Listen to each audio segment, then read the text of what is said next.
United boys welcome back to the channel. दोस्तों 2 point गंवाए हैं या 1 पॉइंट कमाया है। यूनाइटेड फैंस इसी असमंजस में हैं कि क्या खुश हों या बुरा माने, क्योंकि आज हम किसी और जगह पे हो सकते थे टेबल में अगर ये गेम हम जीत जाते, बहुत इंपॉर्टेंट था, बट हम ये गेम हार भी सकते थे। तो इसके बारे में मैं अपनी राय जरूर दूंगा, विस्तार से दूंगा। अब एक एक प्लेयर के बारे में बात होगी, सब्स्टिट्यूट्स के बारे में बात होगी, रूबेन एमरिम के बारे में बात होगी कि उसने सब्स्टिट्यूट्स किए कैसे, प्लस कुछ इंजरीज की बात होगी, मैग्वायर और सेस्को, और कुछ परफॉर्मेंसेस की बात होगी, और किस तरीके से यूनाइटेड के कुछ प्लेयर्स के बारे में रिव्यूज आ रहे हैं, including Sesko, including Ugarte, including Bruno Fernandes and everybody. Now हम इस वीडियो में आगे बढ़े, आप उससे पहले एक लाइक कर देना, सब्सक्राइब कर लेना अगर नए हो चैनल पे, और हाइप कर सकते हो भाई छोटे से चैनल को, बहुत फायदा होगा उससे। और कमेंट करके अपने थॉट्स आपको जरूर बताने हैं इन टॉपिक्स पे जिन पे मैं बात करने वाला हूं, इन प्लेयर्स के बारे में, और आपकी थॉट्स क्या है इस गेम को लेके, आप किस तरफ हो। क्योंकि मुझे पता है इस टाइम पे आप बहुत से कंटेंट क्रिएटर्स को सुन चुके हो, बहुत से लोगों को, ऑनलाइन फैंस को देख चुके हो, लोगों के अलग अलग व्यूज, मजाक, ट्रोल, सब कुछ देख चुके हो ना। मेरे को सेंसिबली मैं आपको बताऊंगा, मैं प्लेयर्स के बारे में बात करूंगा, बट मेरे को यहाँ पे कुछ चीजें लगती हैं। रूबेन एमरिम, कितनी सिचुएशन उसके हाथ में थी, कितनी चीजें उसने मजबूरी में करी, और कितनी इश्यूज थे यहाँ पे। कैजेमीरो को क्या उसको रिप्लेस करना चाहिए था, हैरी मैग्वायर को क्या रिप्लेस करना चाहिए था, और सेस्को क्या उसको लाना सही था, सही डिसीजन था, स्टार्टिंग लाइनअप क्या उस स्टार्टिंग लाइनअप सही था, सबके बारे में बात होगी। बट मैं स्टार्ट करता हूं प्लेयर्स के साथ। नाउ सानी लामंस भाई 10 on 10 मेरे हिसाब से। अगेन दोनों गोल्स में वो कुछ भी नहीं कर सकता था, दोनों के पहला डिफ्लेक्टेड था, दूसरा और बहुत पास से शॉट था, दूसरा वाला भी he could not have done anything, एकदम कॉर्नर में जा रहा था। नाउ उसके पास जो जहां पे वो कर सकता था, बॉल रिसीव करना, आगे कैच करना, आगे बढ़ के बॉल को क्लियर करना, और उसने 2-3 शॉट्स अपने जो बचाए वो बहुत क्रूशल थे। और इसके लिए मैं सानी लामंस को, अगेन जैसा मैं बोल रहा हूं आपको, मेरे हिसाब से Senne Lammens is doing really great. Now defence में अगर आप बढ़ो तो यहां पे कुछ क्वेश्चंस रेज हुए थे। मैग्वायर के साथ क्यों स्टार्ट कर रहे हैं हम, लेनियोरो क्यों नहीं है, डिलिट और शॉ इनके साथ हम स्टार्ट कर रहे थे, और आपका डोरगू था डेलो की जगह, और हमारे पास कोई स्ट्राइकर ही नहीं था, सेस्को बेंच पे था, जहां पे लोग कह रहे थे भाई सेस्को क्यों नहीं है, जो एकदम रिव्यूज एकदम एंड तक आते आते अलग ही हो गए। ना डीलिट का गेम भाई मैन ऑफ द मैच मेरे लिए, मैं सबसे पहले उसी से स्टार्ट कर रहा हूं। डिफेंस में de Ligt man of the match, excellent blocks में, एक्सीलेंट फ्रंट फुट डिफेंडिंग करने में, और यूनाइटेड को आगे चढ़ाने में जितना भी यूनाइटेड अच्छा कर रही थी, डीलिट के आसपास कुछ भी होता है भाई, I am really so relax. Now yes, जो गोल खाया उसमें वो थोड़ा स्लो था, उसके पैर से डिफ्लेक्ट हुई थी ball, but he should have been more sharper. And जब मैं बात बोल रहा हूं, मैं इस बात को मद्देनजर रखते हुए बोल रहा हूं कि भाई de Ligt, I love him, you know this, I love de Ligt. Now उसके बाद भी मैं कह रहा हूं कि अगर वो गोल पड़ा है तो उसमें अगर आप किसी की गलती निकाल सकते हो तो that is de Ligt. He should have been more closer, और उसको रीड करना चाहिए था कि कितना जल्दी मैथ्यूस टेल का टर्न होगा जब वो शॉट लेगा। हल्का सा माइक्रो सेकंड वो लेट था, इसके कारण उसका पैर पूरा बॉल पे नहीं आया और डिफ्लेक्ट होकर अनफॉर्चुनेटली बॉल हमारे गोल में चली गई। नाउ अगेन उससे 10 गुना ज्यादा बड़ा काम उसने कर दिया, जो हमने 10 मैन का ड्रॉ उसने हमें दिला दिया जब हम लूज कर रहे थे game. Now man of the match for a reason. Now Maguire मेरे हिसाब से काफी सही था पहले हाफ में, जब अभी वो खेला, इंटरसेप्शंस वगैरह सही थे, ऑफसाइड ट्रैप भी बना के रख रहा था, तो काफी सही खेला मैग्वायर। और ल्यूक शॉ भी मेरे हिसाब से फर्स्ट हाफ में काफी अच्छा था जब तक मैग्वायर के साथ था, बट सेकंड हाफ में अगेन ल्यूक शॉ का गेम बहुत नीचे गया, और उसके बाद वो वापस में गेम के सेकंड हाफ में वो संभला। Now Maguire of course injured हुआ है, जिस पे हम आएंगे, हम इंजरीज की बात भी करेंगे, बट हम विंग बैक को देखते हैं। मेज़्रोई पहला स्टार्ट था उसका काफी दिनों बाद, एक हाफ खेला, मेरे हिसाब से सही खेला, उसको गेम टाइम चाहिए था, वो मिल गया उसको, that is really really good. Now डोरगू एक सरप्राइज चॉइस था, क्योंकि लग रहा था डेलो खेलेगा, और शुरुआत उसकी बहुत अच्छी नहीं थी, बॉल गिव अवे कर रहा था, बट ओवरऑल मेरे को लगा डोरगू was really good in the entire game. जो गेम था आज स्क्रैपी, उस स्क्रैपी गेम में तो मैं किसी को कंप्लेन नहीं कर सकता कि भाई तुम बॉल पोजीशन नहीं रख रहे हो। आज गेम नहीं था बॉल पोजीशन रखने वाला, इतने छोटे आधी पिच के अंदर दोनों टीम्स खेल रही थी, ताकि उनके पास भी पोजीशन नहीं था, हमारे पास भी नहीं था, जो टीम बॉल के साथ थी वो गड़बड़ कर रही थी, इंक्लूडिंग डोरगू। और मेरे को ऐसा लगा भाई वो फिजिकली काफी टीम को इंप्रूव कर रहा था, और फिजिकलिटी लाके दे रहा था जिसकी हमें बहुत जरूरत है। नाउ विथ दे रहा था, जो अगेन मैं इसके बारे में बात करूंगा, और बट ओवरऑल मेरे को गेम डोरगू का सही लगा। ना ब्रूनो कैजेमीरो पे बात करनी बहुत जरूरी है, मेरे ख्याल से ये दोनों काफी क्रूशल होते हैं यूनाइटेड जब अच्छा खेलती है। कैजेमीरो स्पेशली भाई, जब तक कैजेमीरो गेम में रहता है, यूनाइटेड ने काफ़ी कम गोल खाए हैं, सीज़न 5 ही गोल खाए हैं, बट जब जब कैज़ेमीरो बाहर गया है यूनाइटेड ने मेरे ख्याल से 17 गोल खाए हैं, 15-17 ऐसे कुछ गोल खाए हैं। मैंने कहीं स्टैट देखा था जब जब कैज़ेमीरो नहीं होता। तो ऑफ कोर्स ये स्टैट के बिना भी आपको समझ आता है कैज़ेमीरो का गेम कितना इंपॉर्टेंट है। कल भी केओस मच गया था जब कैज़ेमीरो गया, बट मुझे ऐसा लगता है इट इज़ नॉट जस्ट कि कैज़ेमीरो गया और केओस मच गया, ओहो हो बिना कैज़ेमीरो के यूनाइटेड खेल नहीं सकती, ऐसा नहीं है। यूनाइटेड जब कैज़ेमीरो गया तो उस टाइम उसके आसपास यूनाइटेड ने 5 चेंजेस करे हैं, 3-4-5 चेंजेस अलग-अलग फेजेस में हमने करे हैं, और साथ ही साथ स्पर्स ने भी काफ़ी सारे चेंजेस करे। उन्होंने भी अपना स्ट्राइकर, अपना नंबर 10 सब कुछ हटाया, उन्होंने सब कुछ रिप्लेस किया। तो बहुत सारा कॉम्बिनेशन था किसके कारण स्पर्स का गेम चेंज हुआ और क्या वो करने वाली थी लास्ट मोमेंट्स में। बट कैज़ेमीरो का गेम ओवरऑल मेरे को काफ़ी सही लगा। मुझे लगा ब्रूनो से ज़्यादा अच्छी पासिंग कैज़ेमीरो की थी आज, और he was making the team tick. Now Bruno Fernandes, my problem with Bruno Fernandes is कि भाई ब्रूनो फर्नांडिस के साथ मैं लव हेट रिलेशनशिप में हूँ। बंदे ने एक कॉर्नर ठीक से नहीं मारा, पासेस इतने डिलेड किए अमाड डियालो, कुनिया और ब्रायन एम्बुमू को और डोरगू को भी, तो मेरे को बहुत फ्रस्ट्रेशन हो रही थी। But on the other hand भाई जब जरूरत पड़ती है तो भाई Bruno is always there. Last moment में आपको एक लास्ट चांस मिला है यूनाइटेड को, कौन कॉर्नर डिलीवर कर रहा है? पूरे गेम में सारे टट्टी कॉर्नर मारने के बाद बंदे ने एकदम रसमलाई वाला कॉर्नर सीधा डीलिट के सर पे मारा था, जिसके कारण गोल हुआ है। So again love hate relationship है भाई ब्रूनो फर्नांडिस के साथ। मैं क्या बात करूं क्या ना करूं भाई। रूबेन एमरिम को अगर तुम बोलोगे ब्रूनो को हटाया क्यों नहीं, भाई किसी में भी आधे दिमाग का दिमाग है ना तो वो देख लेगा भाई बेंच पे क्या है। ब्रूनो को हटा देंगे तो कहां किसको लेके आएंगे? हाँ, ब्रूनो को आप नंबर 10 पे ला सकते थे, ब्रूनो को आप हटा नहीं सकते, राइट। नाउ नंबर 10 पे कौन कौन से 2 प्लेयर थे? आज स्टार्ट कर रहा था अमाड डियालो, जिसके कारण ब्रायन एम्बुमू चला गया था लेफ्ट साइड पे, जो यूजुअली राइट साइड पे खेलता है। बट ओवरऑल गेम स्क्रैपी था, अगेन बहुत ज्यादा इफेक्टिव नहीं थे। बट ब्रायन एम्बुमू भाई क्या प्लेयर है। अमाड डियालो के क्रॉस पे ही उसी ने गोल स्कोरिंग स्टार्ट करी, और ये बंदा हमारे लिए भाई साइनिंग ऑफ द सीजन है, player of the month for October Premier League का। हमारा भी भाई again I think he is going to be Manchester United player of the month for November as well. Again incredible goal भाई Bryan एम्बुमू का, इतना useful और इतनी प्यारी फिनिश उसकी ब्रायन एम्बुमू की, मजा आ गया देख के। साथ ही साथ काफी इफेक्टिव था गेम को आगे खींचने के लिए। Amad Diallo he was trying good, he was also decent आज के गेम में। प्लस सेकंड हाफ में जब मेजुराई सब्स्टिट्यूट हुआ, अमाद डियालो उसकी पोजीशन पे गया, अपनी राइट विंग बैक पोजीशन पे, वहां पे भी उसने काफी अच्छा गेम खेला। ना कुनिया बहुत ही ट्रिकी केस है, उसके बारे में क्या बात करें भाई। पहला तो उसका गेम नहीं चला, दूसरा मुझे नहीं समझ आता वो बॉल बहुत ज़्यादा कैरी करता है। मेरे को ऐसा लगता है, I am not sure about you, but मुझे ऐसा लगता है कितनी बार ये पास भी जब करना चाह रहा होता है तब भी ये बॉल को कैरी कर रहा होता है, which I sometimes do not like, क्योंकि वो पकड़ा जाता है। इन एनी केस कुनिया का परफॉर्मेंस आज उतना अच्छा नहीं था जितना इफेक्टिव होता है वो यूजुअली यूनाइटेड के लिए। बट उसका एक रीजन भी है कि भाई उसको तुमने नंबर 10 पोजीशन से निकाल के एज अ फॉल्स नंबर 9 खिला दिया था, एज अ स्ट्राइकर। जाओ यहाँ पे मेरे थोड़ा सा डिस्कनेक्ट आता है रूबेन एमरिम के साथ कि भाई अगर तुम्हें स्ट्राइकर नहीं खिलाना, फॉल्स 9 खिलाना है, तो भाई मेसन माउंट को खिला लो, अमाड डियालो को खिला लो, किसी और को खिला लो, हैरी मैगवायर को खिला लो, किसी और को खिला लो, अल्टाई बेन डीर को खिला लो, कुनिया को मत खिलाओ। No no no no no, मैं ये नहीं कह रहा कुनिया नहीं खेल सकता वो पोजीशन, कुनिया बेकार है उस पोजीशन में। मैं ये तुम्हें कह रहा हूं कि भाई नंबर 10 पोजीशन पे तुम्हारे जो बेस्ट प्लेयर हैं उनको उसी पोजीशन पे खिलाओ, क्योंकि अगर कुनिया जाता है नंबर 9 पोजीशन पे तो नंबर 10 पोजीशन पे तुम्हारा ड्रॉप ऑफ होता है। Amad Diallo is nowhere closer as a number 10 जितना कुनिया है। तो प्लीज कुनिया एम्बुमू को टच मत किया करो। अगर उनको रिप्लेस करना है तो there is only one person who can replace them in number 10 position, that is Bruno Fernandes. And of course substitute करना है उसके बाद तो तुम जर्गजी और मेसन माउंट को भी ला सकते हो, बट अगर नब्बे फॉल्स नंबर 9 खिलाना है मेसन माउंट को खिलाओ ना भाई उस जगह पे, कुनिया को मत छेड़ो। मेरी राय तो भाई ये है, बाकी Ruben Amorim knows better. But substitutes के बारे में बात करते हैं। सेस्को, ओह सेस्को पे काफ़ी कुछ बोलना है। मैं लेनी और से स्टार्ट करता हूँ। जितनी देर आया, जितना खेला बहुत सही था। हैरी मैगवायर की इंजरी हो गई थी, उसके बाद ये आया सेकंड हाफ में, काफ़ी सही परफॉर्मेंस थी। डेलो 15 मिनट खेला, मेरे ख्याल से उसमें उसने दिखा दिया कि why he did not start, and I do not think so he should be starting. Mason mount overall सही था, बहुत ज़्यादा इफेक्टिव गेम में दिखा नहीं, बहुत कम टाइम के लिए आया था, और जितना भी आया था वो ठीक खेल रहा था। ओके, नो बहुत कुछ एक्साइटिंग नहीं था, बहुत कुछ बेकार नहीं था ना।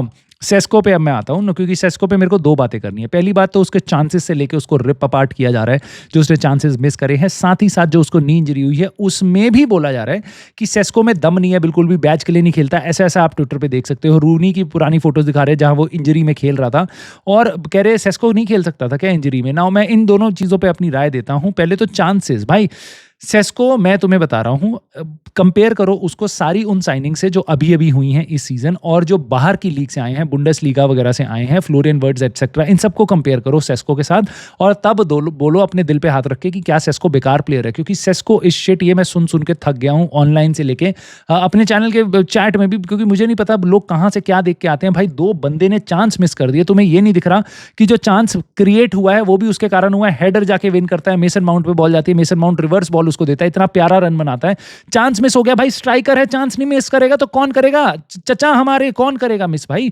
मेरे को याद है भाई, मैं रूड वेन निस्टल रॉय जब यूनाइटेड में खेलता था तब से देख रहा हूं भाई ये चांसेस मिस करते हैं स्ट्राइकर। इसमें ऐसा क्या उसने गला दबा दिया टीम का जिसके कारण लोग उसको शिट शिट कहने लग गए? मुझे कुछ समझ नहीं आ रहा भाई। Yes we needed a win और वी कुड हैव वॉन अगर वो चांस बरी कर देता, बट बंदा ऑलरेडी 2 गोल 1 असिस्ट देके बैठा। तो क्या इसका मतलब है कि हम अभी से उस बंदे के ऊपर चढ़ जाएं जो नया नया साइनिंग है, 22 साल का है? ये वो टीम है जहां पे स्ट्राइकर कुछ काम नहीं आता, कुछ नहीं कर सकता। ये वो यूनाइटेड की टीम है। और आज की डेट में यूनाइटेड मतलब ऑनलाइन फैंस कितने सारे हैं जो सेस्को को गाली देने शुरू हो चुके हैं। क्या आप उसमें ज्वाइन करना चाहते हो? मैं तो बिल्कुल नहीं चाहूंगा भाई। मैं तो अपनी साइनिंग्स को बैक करूंगा और मेरे को ऐसा लगता है भाई he is young, he should be backed rather than Gary naval बन जाऊं मैं। ठीक है ना। दूसरी साइड है नी इंजरी। ये वही बंदा बोल सकता है नी इंजरी के बारे में कि वो खेला क्यों नहीं, वो खेल लेता टीम के लिए, ये नहीं कर सकता, जिसने आज तक फुटबॉल खेली ना हो या वो गलती से कभी इंजर्ड ना हुआ हो या उसको कोई क्लू नहीं है कि इंजरीज होती क्या है। ठीक है, ये वही लोग बोल सकते हैं अगर जिनको थोड़ी बहुत भी फुटबॉल और इंजरी से रिलेटेड समझ है ना। ठीक है, तो वो ये स्टूपिड कमेंट नहीं कर सकते कि वो खेला क्यों नहीं। 5-10 मिनट की तो बात थी भाई। तुम्हें नहीं पता उसको एमसीएल है, एसीएल है या कुछ भी नहीं है, हल्का सा स्प्रेन है। ठीक है, अगर उसका कोई भी इंजरी है, उसकी ग्रेड 1 है, मान लो ग्रेड 2 है, अगर वो खड़ा होता है 5 मिनट, तुम उसका यूज कर सकते हो? Probably not. बट उसके कारण होगा क्या?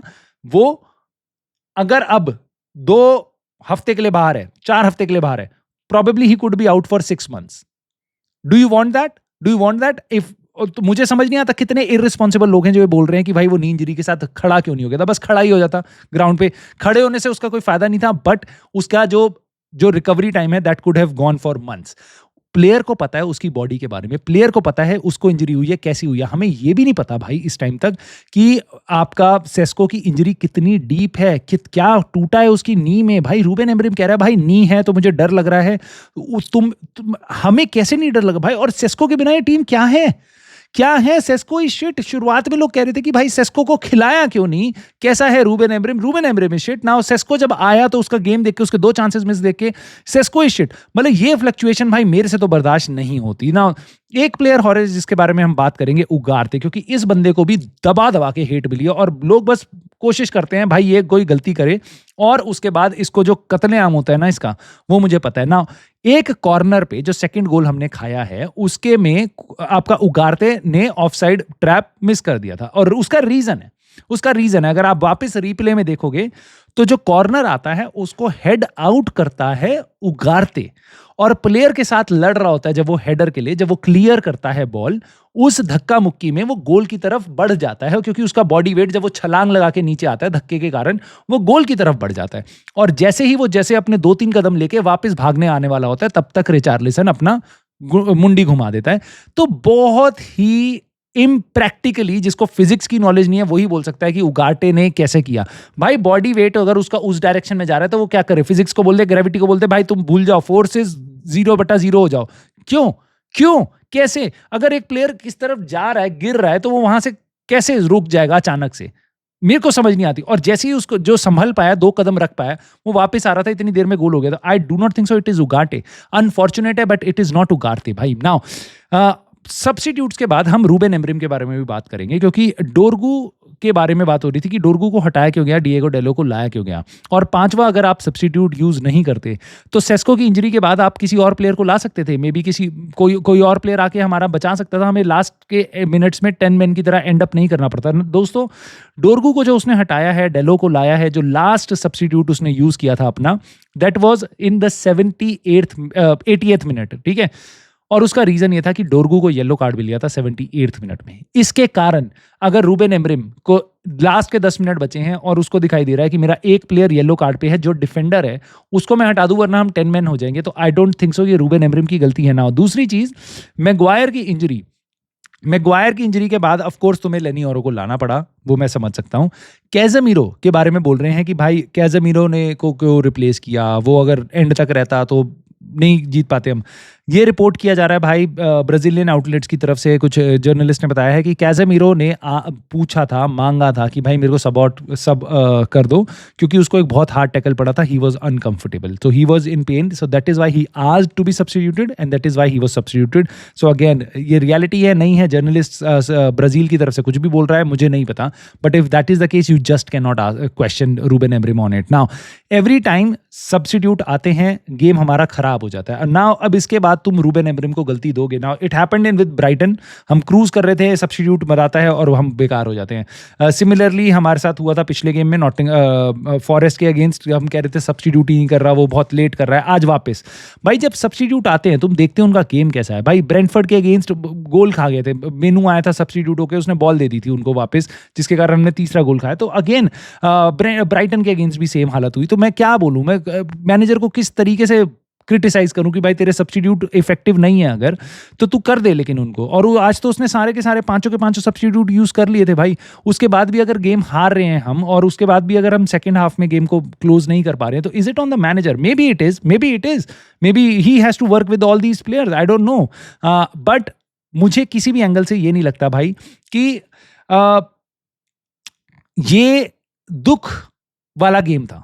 ये ऐसा गेम था जिसमें ह्यू एंड क्राई जितना मच रहा है ऑनलाइन मीडिया पे, वो बचने की जरूरत है। लोग कह रहे हैं कि भाई कितने स्टैंडर्ड गिर गए हैं। भाई क्या स्टैंडर्ड गिर गए हैं? आर्सेनल का गेम देखा तुमने, सनदरलैंड के अगेंस्ट ड्रॉ हो गया लास्ट मिनट में।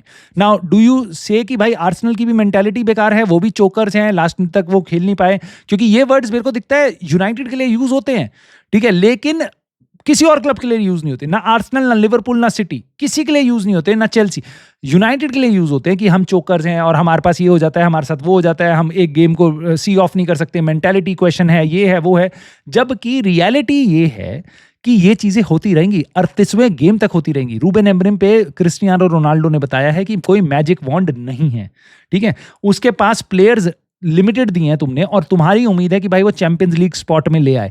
भाई चैंपियंस लीग स्पॉट में भी दूसरी, तीसरी, चौथी, पांचवी सारी टीमें, ठीक है, किसी भी से भी हारेंगी, किसी से भी ड्रॉ कराएंगी, किसी को भी पेल देंगी, फोड़ देंगी। ये है English Premier League, welcome to it, ठीक है। अब रूबेन अमोरिम तुम्हें बेकार लग रहा है, लेकिन ये फर्स्ट हाफ के एंड पे ये बंदा अपनी टीम के साथ सेकंड पोजीशन पे था, प्रोबेबली अभी 8वीं पोजीशन पे है, आते आते गेम वीक खत्म होते होते 10वीं पे आ जाए।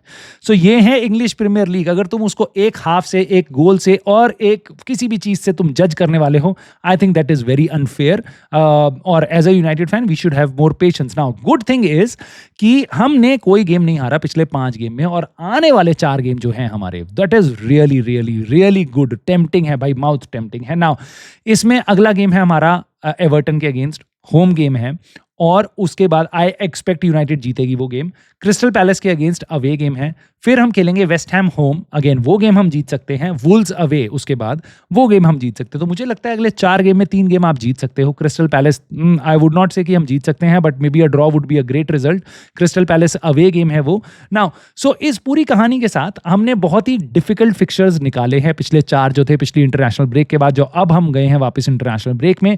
नाउ हमारे पास इशू ये है कि हमारे कुछ प्लेयर्स इंजर्ड हैं। मैग्वायर इंजर्ड है, कितनी देर के लिए गया है, कहां तक गया है वो नहीं पता। Sesko is the bigger blow, क्योंकि डिफेंस में आप रिकवरी कर लोगे, डिफेंस में आपके पास ऑप्शंस हैं, बस स्ट्राइकर जगह पे आपके पास ऑप्शन नहीं है। होपफुली जर्गजी को खिलाया जाए उस पोजीशन में रादर देन कूनिया, और जर्गजी कुछ बेटर कर पाए हमारे लिए।